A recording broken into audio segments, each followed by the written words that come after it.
Hey everybody, it's Midwest Comic Man coming at you today with Creator Spotlight Episode 5, which is Part 2 of the Joe Maneely Spotlight. I hope you watched Part 1. If not, the link is below in the comments.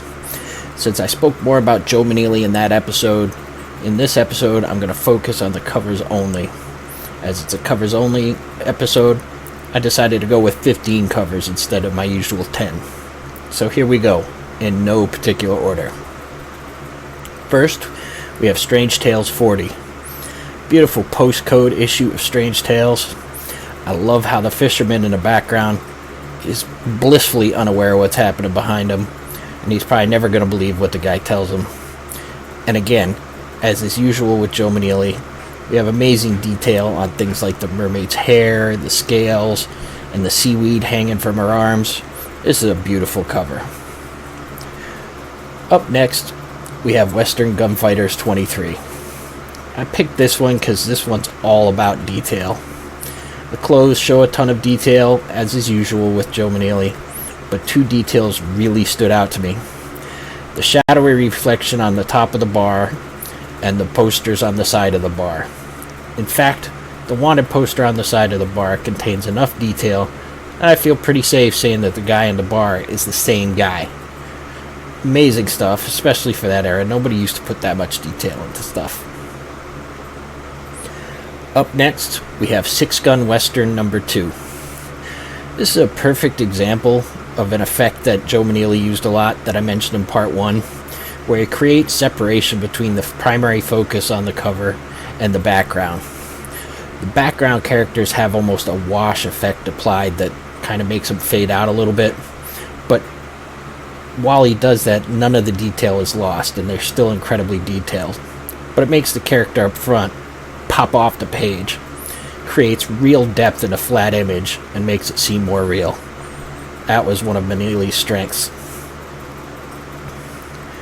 Up next, we have Jan of the Jungle 11. This is a nice action-packed Jan of the Jungle cover. Jan swoops down on a twisted vine to rescue some poor explorer from the river. As the natives approach, spears and shields at the ready. The vine looks even more realistic than most from this era, and it looks like it could actually hold someone's weight. Up next is Navy Combat number 5. To me, this is reminiscent of Russ Heath's fabulous gray tone covers that he used to do for Sea Devils, and Russ will be the focus of an upcoming Creator Spotlight. This cover manages to really grab your eye, while essentially only using shades of blue. The only other color is the red that's in the text and the title. I was always a sucker for Underwater Frogman covers, so this is clearly one of my favorites. Next, we have Lorna the Jungle Girl 19. It can't do a Maneely retrospective without at least one Lorna cover. Among other things, Maneely knew how to draw the ladies, particularly of the jungle variety. Like I said, we had Jan of the Jungle earlier, Lorna the Jungle Girl. He did a lot of those for them. Lorna here shows far more confidence than I would ever have by squaring off with a gorilla without even drawing her knife. I'd probably be quivering in the fetal position. Meanwhile, in the background, natives approach, weapons at the ready. Are they there to help Lorna or harm her? Couldn't tell you. Next up, we have Marvel Tales 108. This is a perfect example of one of the standard pre-code horror tropes. The overconfident young man who tries to impress his date to deadly effect. He thinks he's perfectly safe fooling around with a replica guillotine, but little does he know, the executioner has awoken.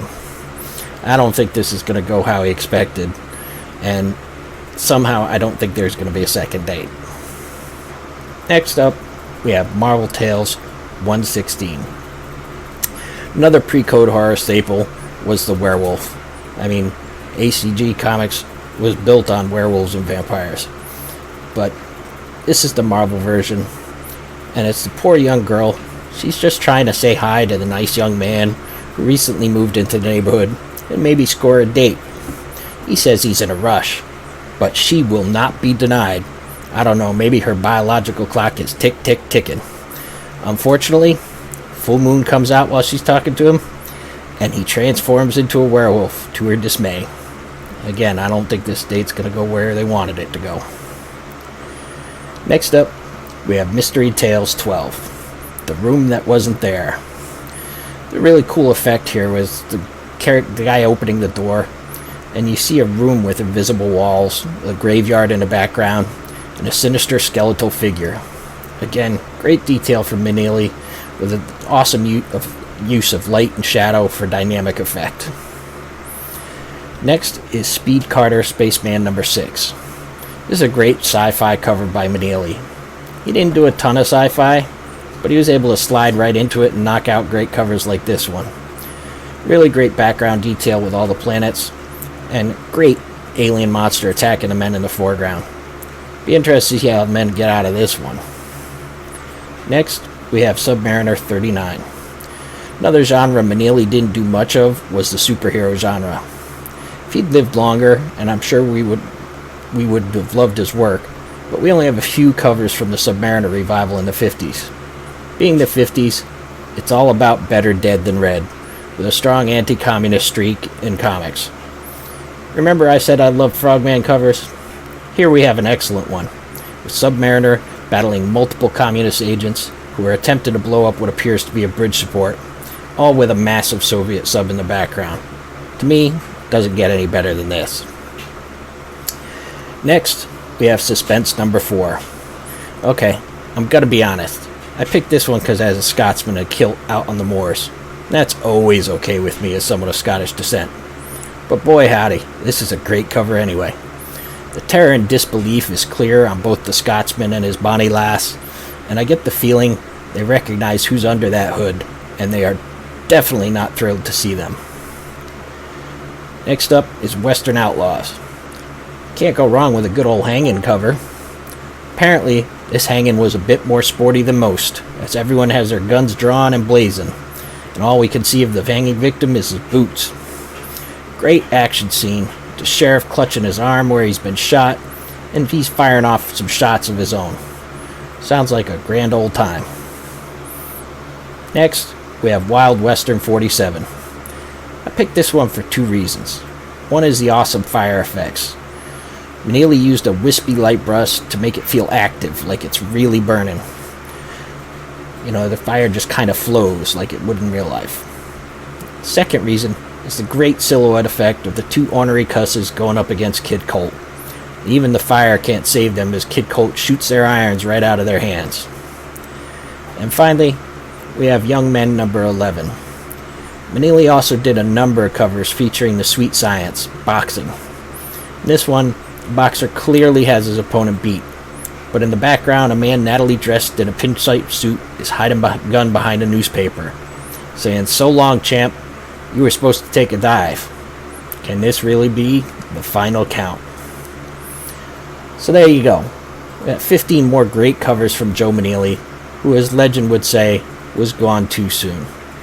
I hope you enjoyed this look into some of the great books of the past. If so, smash that like button and sub me up. Everybody be sure to check out Golden Guys every Tuesday for the best in Golden Age comics. Also, tune in to Comic Core content throughout the week. There's something for everyone. Until next time, this is Midwest Comic Man.